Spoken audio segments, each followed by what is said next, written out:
Amateur video captures the moment a passenger plane in Taiwan loses control and narrowly misses a motorway, clipping a bridge before crashing into a river. Reports say around a dozen people are known to have died, but perhaps 30 are unaccounted for. Of some 58 passengers and crew on board, officials said 28 had been rescued. The TransAsia Airways jet had just taken off from Taipei Airport. Emergency workers have been using inflatable boats to try to reach passengers trapped inside the fuselage. Authorities say those on board included around 30 tourists from mainland China.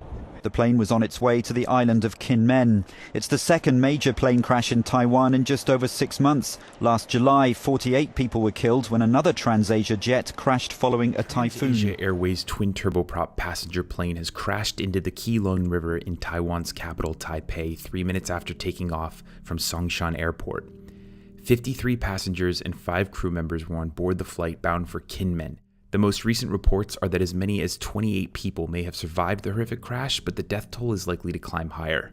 The black box has been recovered and will tell us why the plane careened rapidly back to Earth, clipping a taxi cab and the highway before plunging into the water.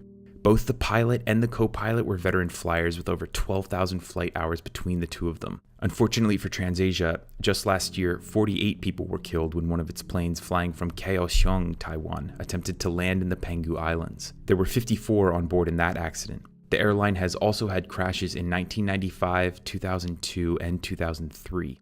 Overall, last year, 2014, actually had the fewest total crashes of any year in history since the widespread adoption of the airplane as a heavily used means of transportation, despite the disappearance of Malaysia Airlines Flight 370 over the Indian Ocean and Malaysia Airlines Flight 17 being shot down over Ukraine, which was the deadliest aviation shootdown in history. It's now rare for a Western-based airline to suffer a tragic accident, so the challenge for people is to duplicate that success in Asian and African airlines whose crashes are now grabbing all the headlines.